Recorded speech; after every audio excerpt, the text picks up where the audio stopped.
¿Alguna hermanita que nos quiera leer el devocional, Estela o Nancy? Sí, ¿Yo, pastor. pastor? Ay, perdón. Tranquila. Hágale, ¿no? hágale. Ok. Junio 29. Gracias, hermana. Perdón. Junio 29. Amor en acción. Amados, nunca tomen venganza ustedes mismos, sino den lugar a la ira de Dios, porque escrito está: mía es la venganza, yo pagaré, dice el Señor. Pero si tu enemigo tiene hambre, dale de comer, y si tiene sed, dale de beber, porque haciendo esto, carbones encendidos amontonará sobre su cabeza. Romanos 12, 19, 20. Los carbones encendidos en este pasaje no son una metáfora de la venganza o el dolor, más bien significan la vergüenza y remordimiento que sienten las personas cuando en lugar de darles la retribución que creemos que merecen, les mostramos amabilidad y generosidad. Es el efecto causado cuando los cristianos tratan a quienes los han perjudicado sin ninguna malicia ni venganza, y por lo tanto es fundamental, sobrenatural. Cuando eso ocurre, observa Juan Calvino, la mente del enemigo puede ser desgarrada en una de dos maneras: o nuestro enemigo será suavizado por la bondad, o será atormentado por el testimonio de su conciencia. Por tanto, estos carbones no son para traer dolor, sino sanidad. Nuestras acciones generosas son para fomentar la reconciliación, atrayendo al individuo hacia nosotros, no alejándolo de nosotros. Es como la misericordia que recibimos de Dios cuando todavía éramos enemigos. Romanos 2, 4 y 5, 8. Pero si somos honestos, esos no son realmente el tipo de carbones que estamos buscando cuando somos agraviados y heridos. Muchos de nosotros estaremos muy contentos de descubrir qué carbones en realidad cayeran sobre la cabeza de nuestros enemigos, qué carbones en realidad cayeran sobre las cabezas de nuestros enemigos, quemándolos y marcándolos. Después de todo, al menos eso merecen. Pero esto refleja nuestra caída y no nuestra fe. Esto no se parece ni suena como Jesús. Eso es lo que hace que estos versículos sean tan increíblemente desafiantes. Nota que la palabra de Dios nos llama no solo a no reaccionar en venganza, sino a ser proactivos en bendecirlos. Cuando logramos no tomar represalias, aún no hemos obedecido completamente. Como discípulos de Jesús, no solo debemos abstenernos de hacer el mal a nuestros enemigos, en realidad debemos hacerles bien. Es fácil convencernos de que ignorar a nuestros enemigos se encargará del problema, o es lo máximo que se puede esperar que hagamos de manera realista, pero aquí descubrimos que en realidad se supone que debemos mostrarle hospitalidad. Nuestro papel es responder a sus malas acciones con un espíritu de generosidad, confiando en que Dios siempre juzgará con justicia, y por lo tanto no necesitamos juzgar, y de hecho no debemos hacerlos. Primera de Pedro 2:23. Aún como miembros del cuerpo de Cristo, muchos de nosotros todavía buscamos justificar nuestras acciones o pensamientos desobedientes y reconciliadores, pero mientras que las mentes de nuestros enemigos pueden oponerse a nuestros argumentos y sus espíritus ser lo suficientemente fuertes como para resistir nuestras amenazas, el amor en acción podría llevarlos al arrepentimiento. ¿Cómo necesita tu corazón ser transformado o tus acciones afectadas por estos versículos? No eludas el reto de ellos. Parte de crecer a la semejanza de Cristo es buscar maneras de hacer el bien a tus enemigos, demostrando la abundante bondad y generosidad radical de Dios. Lucas 22, 47 al 53. Amén.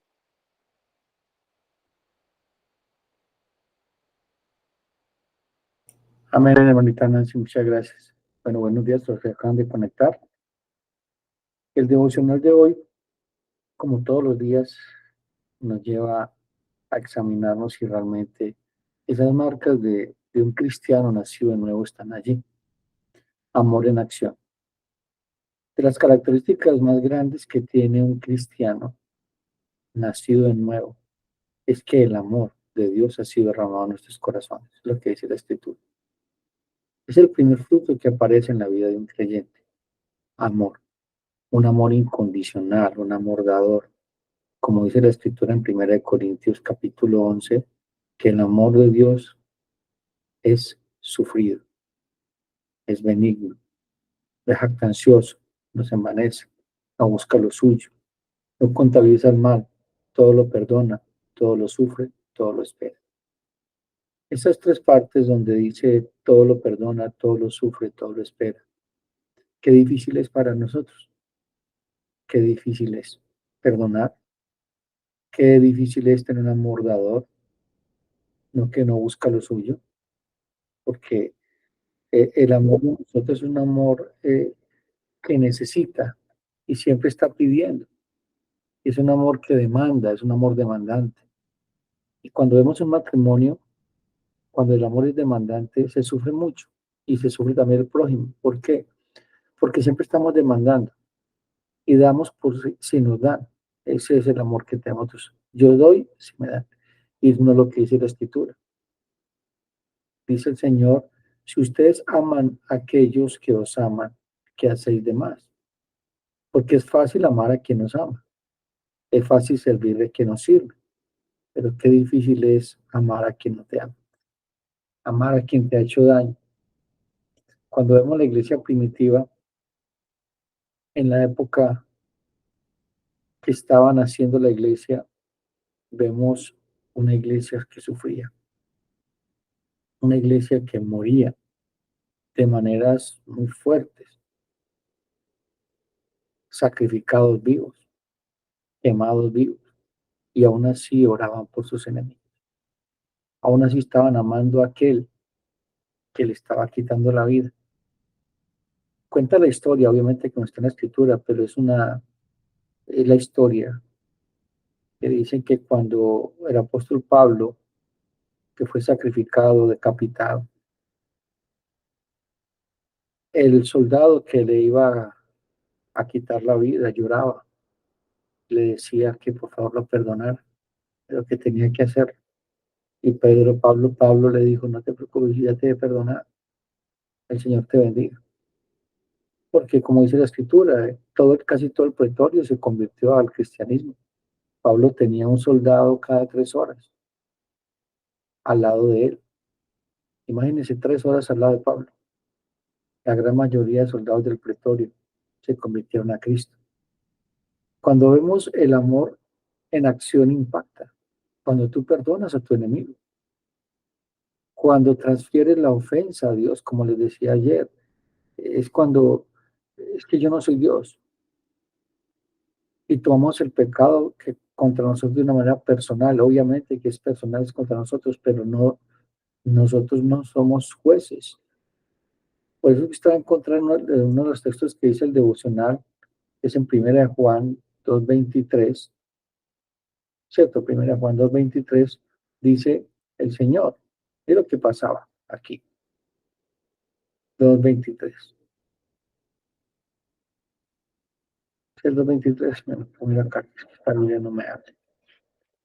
Juan.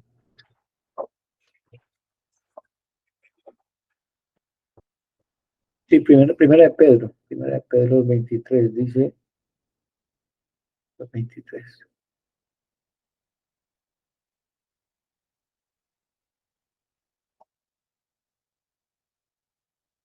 Dice, pues para esto fuiste llamados, porque también Cristo padeció por nosotros, dejándonos ejemplo. Escuchen esto, dejándonos ejemplo, para que sigáis sus pisadas, el cual no hizo pecado, ni se halló engaño en su boca, quien cuando le maldecían, no respondía con maldición. Cuando padecía, no amenazaba, sino encomendaba la causa a aquel que juzga justamente. ¿Qué tenemos que hacer nosotros? Encomendar la causa a aquel que juzga justamente. Es decir, a Dios. Dios es injusto. Por eso es que cuando Dios está muriendo en la cruz, Cristo muere con un corazón perdonador. Padre, perdónalos porque no saben lo que hacen. Qué difícil eso, ¿no? Está muriendo en la cruz. Padre, perdónalos porque no saben lo que hacen. Como creyentes sabemos lo que estamos haciendo. Como creyentes sabemos que tenemos que perdonar. Es que no es que quiera, debo hacerlo. La Escritura dice, perdona estas ofensas como también nosotros perdonamos a los que nos ofenden. Es un imperativo, es una marca de un creyente que ama a su prójimo. Que es amor en acción, es un amor dadivoso, es un amor compasivo, es un amor benigno.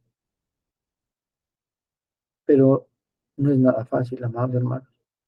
Entonces la Escritura dice que por haberse multiplicado la maldad en el mundo, el amor de muchos se enfriaría. Y está hablando del amor de la iglesia. Es el amor por Dios, es el amor por el prójimo. Porque cuando tú amas a tu prójimo, estás amando a Dios. Es lo que dice la Escritura. Y te estás amando a ti mismo. ¿Cuál es el primer mandamiento? Amarás al Señor tu Dios con todo tu corazón, con toda tu mente, con toda tu alma y con todas sus fuerzas. Y a tu prójimo como a ti mismo. Cuando yo amo a Dios, puedo amar correctamente a mi prójimo. Es imposible dar algo que no tenemos. Pero el amor de Cristo ha sido derramado en nuestros corazones de manera sobreabundante, es decir, desbordante. No es que nos haga falta un poco de amor. No, tenemos amor de Dios abundantemente en nuestros corazones. Pero necesitamos despojarnos de nuestro orgullo. Porque es orgullo el no perdonar. Es orgullo no amar correctamente. El amor de Dios impacta al mundo. Impacta al mundo. Ayer una película que se llama, y se la recomiendo, que llama El caso de Cristo. Es la historia de Lee Strobel. Es un pastor. Era ateo junto con su esposa. En un restaurante, su hija muy pequeña se ahogó con un dulce. Y dentro del restaurante había una enfermera que era cristiana y le ayudó y le salvó la vida a la niña. La mujer en ese momento pues les predica cuando dice, es que yo iba por otro restaurante, pero decidimos venir acá y fue Dios quien nos puso aquí. No es que ha sido casualidad, la providencia de Dios le dijo a ellos. Eso le quedó retumbando mucho a la mamá de la niña. Al final de la historia ella se convierte al cristianismo. Y Lee Strobel hizo todo humanamente posible por probar de que que Cristo no existía, que no había resucitado. En eso se centra la película, en la resurrección de Cristo. Y al final de la historia, él la trataba muy mal a ella, la actitud era muy mala contra su esposa, pero aún así su esposa la amaba incondicionalmente, abnegada, sometida a Dios, sometida a Cristo, siendo una verdadera cristiana. Con el pasar del tiempo, él pudo probar que no tenía ningún argumento para refutar la resurrección de Cristo. Todo apuntaba a que sí. Y no sabía cómo llegar a Cristo. Llega a su casa y le dice, no puedo más. Cristo resucitó. Y entonces él le dice, enséñame a orar. Y empiezan a orar y entonces le pregunta a ella, ¿y qué fue lo que pasó? Y dice, pues todas las pruebas muestran de que Jesucristo resucitó. Pero la prueba más grande de que Cristo resucitó es en la manera que tú me amabas cuando no lo merecía. O sea, ese amor en acción de la esposa, esa vida abundante que había en ella, esa manera de ver las dificultades y las pruebas y en la manera que ella transfería el pecado que cometía su esposo contra ella, lo transfería a Dios, sin llenarse de amargura ni resentimiento en contra de él, porque no sabía lo que estaba haciendo. Hizo de que ese hombre viniera a Cristo.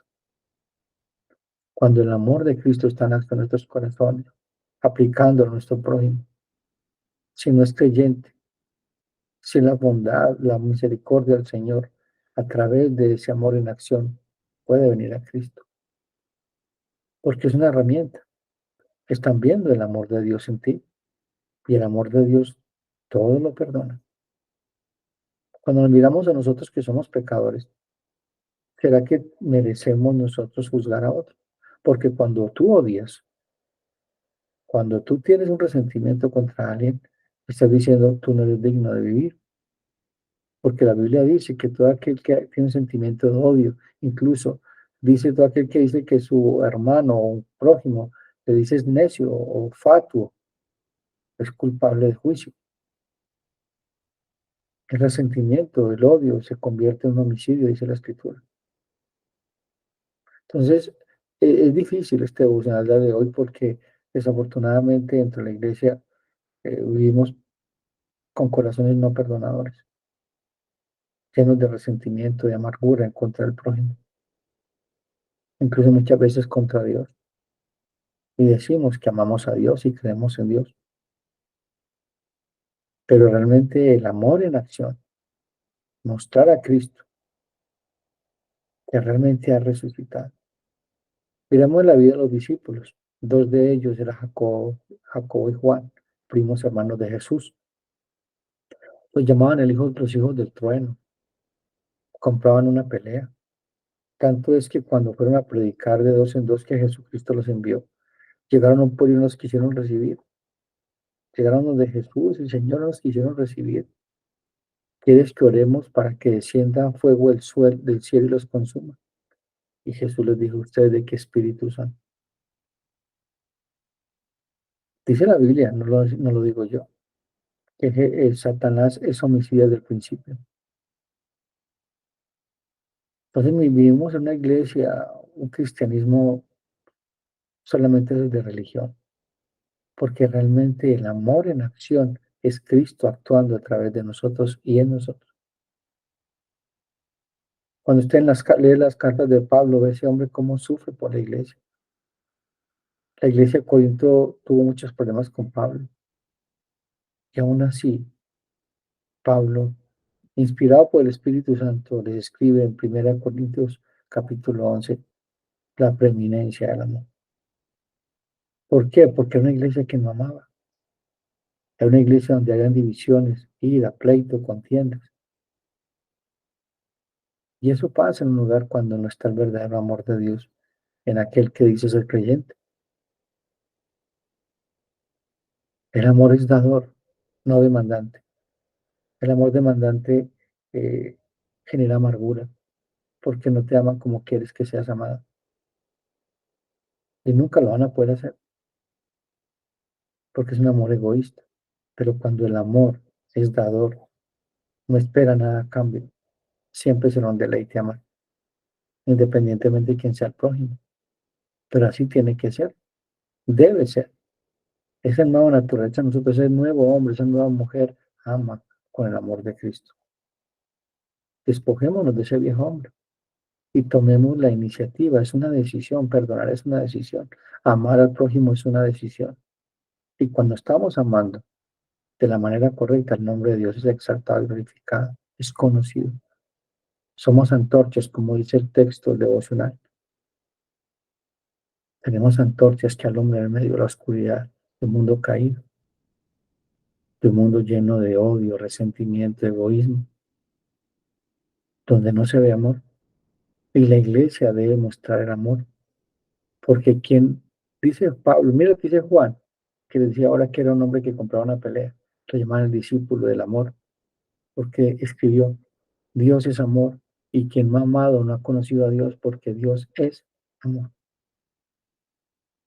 Una de las señales determinantes en la vida de un creyente es que ama con un amor dador. Sufre con los que sufren, lloran con los que lloran,